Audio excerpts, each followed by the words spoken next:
The philosophy of Husayn's sacrifice and our Azadari. The philosophy of Husayn's sacrifice and our Azadari. Sayyid Muhammad Rizvi, originally Pilla bin, The Right Path Quarterly Magazine of Al-Bayt Assembly of Canada Vol. 1. No. 1 Muharram Rabbi Roman 2413/July Sept. 1992. ****.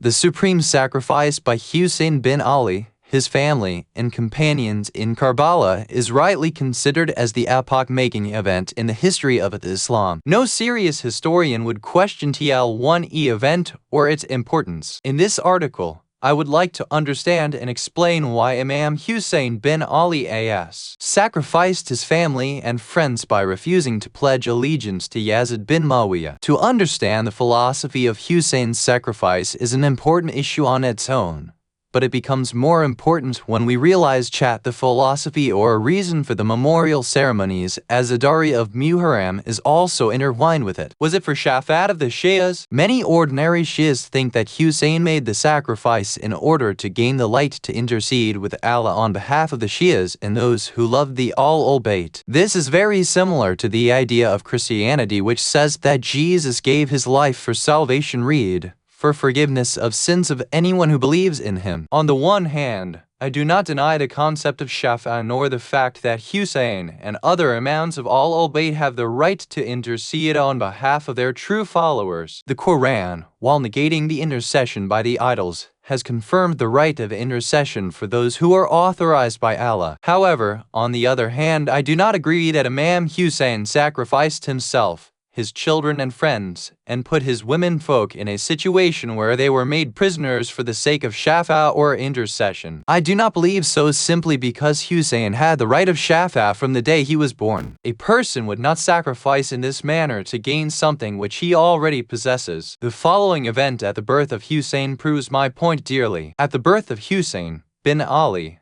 Allah ordered the angels to descend to the earth and congratulate the Prophet on the birth of his grandson. On the way, the angels passed by an island on which an angel, known as Fitris, had been banished. Fitris had tarried in the task given to him and, therefore, lost his wings and was banished to an island. Fitris requested Jibril to take him along to the Prophet so that the latter may intercede with God on his behalf. When Jibril brought Fitris to the Prophet and explained his situation, the Prophet told Fitris to touch the newborn baby, Husayn. According to other narrations, the Prophet told Fitris to touch the cradle of Husayn. As soon as Fitris touched the body or cradle of Husayn, he got his wings back and blew away, saying, "Who can be like me? I have been delivered by Husayn bin Ali." Commenting on this incident, Sheikh Tusi says, and similarly, we seek deliverance through the shrine of Husayn 1. This event, besides all other evidences about the Shafa of the Imams of Al-Bayt, shows that Imam Husayn himself had the power of intercession from the day he was born. Therefore, seeking the right of Shafa could not have been the reason for Husayn's stand against Yazid. Why Husayn sacrificed? The best way to know the reason of Imam Husayn's sacrifice is to study his own words. The most important among his sayings concerning this issue is the will which Husayn wrote and left with his brother, Muhammad al-Hanafiya. I consider this document as a statement of purpose of Husayn's revolution. Imam Husayn wrote, "I have taken the stand not out of arrogance or pride, neither out of mischief or injustice. I have risen to seek reform in the community of my grandfather. I would like to bid good, forbid evil, and follow the tradition of my grandfather and my father Al bin Abi Talib." In this will, Husayn pinpoints the problem that the Muslim Ummah faced and the solution which he had adopted to solve that problem. The problem was that the Ummah was gradually being led away from the pure teachings of Islam, that Islam was preserved in form but the spirit was being deformed. The solution,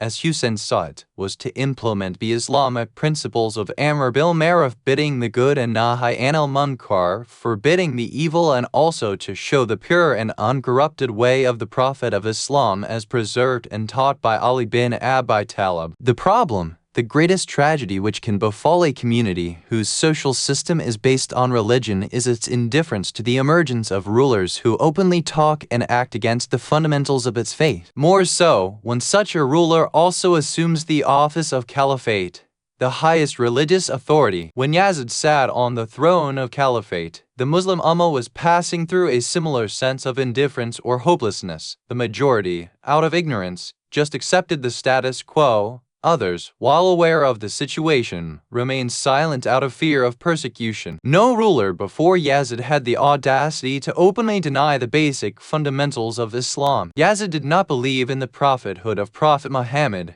and he ascribed material motives to the Prophet's mission. He openly expressed his belief by reciting the following poem when Husayn's head was presented to him. In this poem, he first addressed his infidel ancestors who were killed by Muslims in the Battle of Badr II and calls upon them to witness the revenge he had taken for their death by killing the Prophet's grandson. Then he says, "The Hashemites staged a play to gain the kingdom, for no news came from God nor any revelation descended." 3. In another poem addressed to his lover, Yazid rejects the belief in resurrection and life hereafter. "O my beloved, do not believe in meeting me after death, because what you have been told about resurrection for reckoning of our deeds is only a myth to make you forget the pleasures of this real world." For Husayn bin Ali saw the emergence of such a person as the greatest danger to Islam. He knew that as the true successor of the Prophet, it was his duty to warn the Muslim community. The solution to this problem was based on 2 social principles of Islam: bidding the good Amr bil Ma'ruf and forbidding the evil Nahy anil Munkar. However, the implementation of these principles took different forms. The first step of Husayn was to reject the demand made by Yazid to pledge allegiance to him. In response to Yazid's demand through his governor in Medina,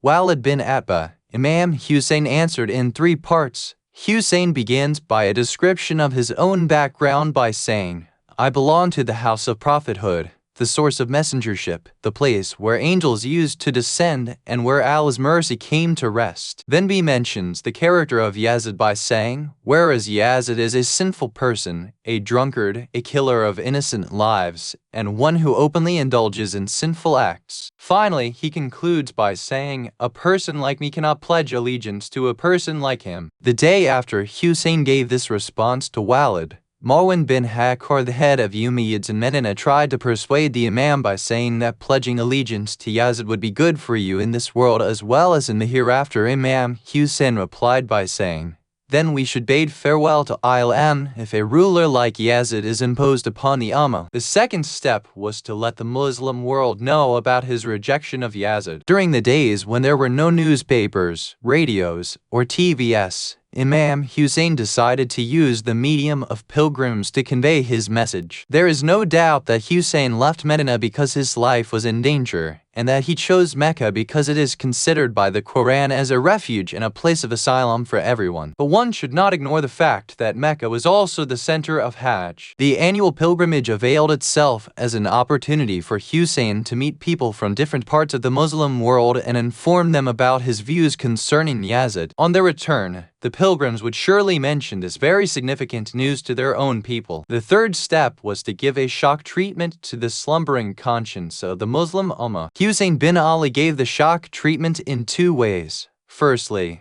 by leaving Mecca on 8th of Dhul-Hijjah, just a day before the commencement of Hajj ceremonies. The Imam obviously did so because he was informed that Yazid had sent assassins dressed as pilgrims to murder him even if they found him at the Holy Kaaba. But there seems to be a reason for selecting that particular day for departure from Mecca. By leaving Mecca just a day before Hajj ceremonies, the Imam was forcing the indifferent Muslims to think why the grandson of the Prophet would leave Mecca before completing the Hajj. This line of thought would eventually lead to the conclusion that in Husayn's views, Yazid does not deserve to be the leader of the Muslim community. Secondly, by the supreme sacrifice at Karbala, Husayn not only gave his own life, but also those of his sons, brothers, relatives, and friends. Husayn and his small group of followers chose an honorable death over a life of disgrace under a tyrant like Yazid. This small group of just above 100 people faced at least 30,000 soldiers of Yazid's army, and in spite of 3 days of thirst, they bravely fought and gained the glory of martyrdom. The fourth and final step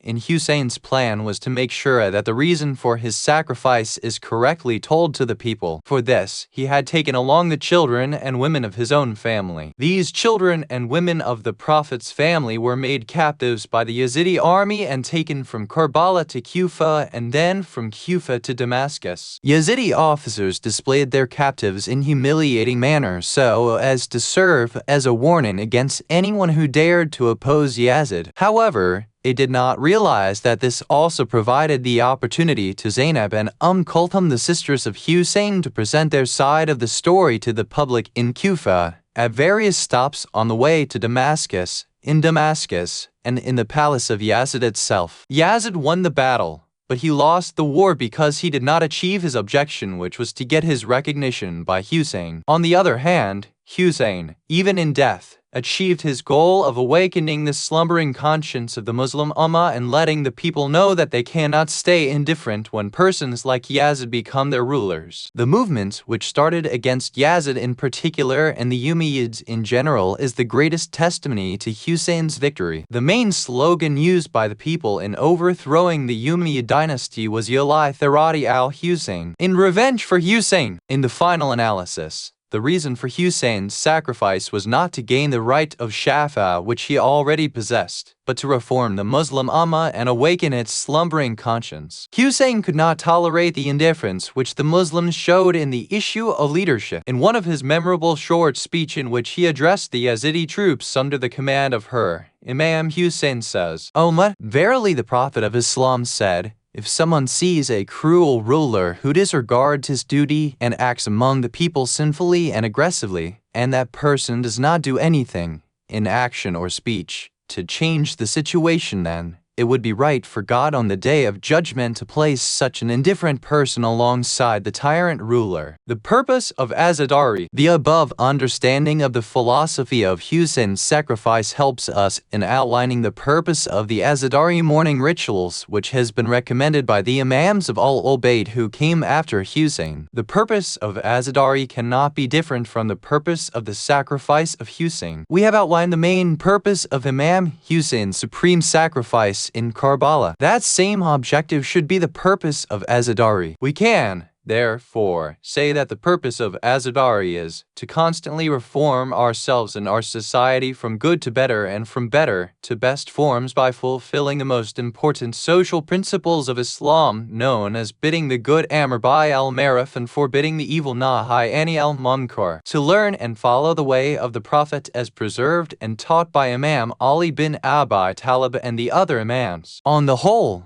the institution of Azadari has been the backbone of the Shia community in educating its members about their religion. The immense sympathy which a Shia feels toward the martyrs of Karbala works as a magnet in pulling him or her to the majalis and other ceremonies of Azadari. Experience has shown that in programs to mourn Husayn, the organizers do not have to go out of their way to promote it or urge the people to participate. The love which the Shias have for the martyrs of Karbala pulls them to such programs. The story is quite different when the same organizers arrange a lecture or an academic program, even if the lecturer is a very learned alim or scholar. The psychological and emotional attachment which the Shias have towards the Azadari of Imam Husayn is a very precious and valuable tool to implement the purpose of Azadari outlined above. History of the Shia people in different parts of the world will bear out the fact that Azadari has been the single most important media of mass religious education. This is not to deny that some people or community might be going through the recession as far as the productivity of Azadari is concerned, but one should not assume from his or her local circumstances that Azadari all over the world is waste of community's time, money, and energy. The purpose of Azadari cannot be different from the purpose of the sacrifice of Husayn. Counting the value of Azadari in dollar terms is result of ignoring its psychological and emotional aspects. I am convinced that any attempt towards eliminating the program of Azadari and diverting its time and energy to other aspects, for example academic or charitable works, is bound to fail and will not be as productive. Instead of taking such negative attitude, this writer believes that steps should be taken to improve the productivity and the quality of the institution of Azadari. The institution of Azadari is like a school, and if there is a problem in it, then the right approach is not to eliminate the school but to reform it. The organizers, the audience, and above all, the speakers need to focus on the purpose of Azadari itself. 1. Reforming the community by bidding the good and forbidding the evil. 2. Following the Islam of Muhammad as preserved by Ali. Our majalis, our naha and marsiya, and our matam should all be moving us intellectually, spiritually, and emotionally toward those two purposes. What?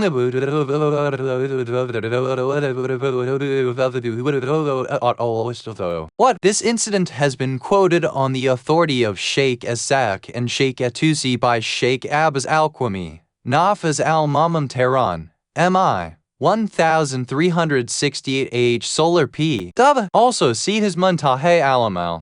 The Battle of Badr took place in 2 AH. It was the first battle between the infidels of Mecca and the Muslims of Medina. The infidels of Mecca were led by Atha bin Rabia, the great-grandfather of Yazid. Atha was killed by Hamza, uncle of the Prophet, and Atba's son was killed by Ali bin Abi Talib. 3. Sibt ibn al-Jazi, Tadgaratu Kawasi 1 p. 261, At-Tabari, Tariq, Vol. 3, p. 2174. 4. Sibt ibn al-Jazi, Tadgaratu Kawasi 1 p. 291. PDF 2 get EPUB 3 get Mobi 4.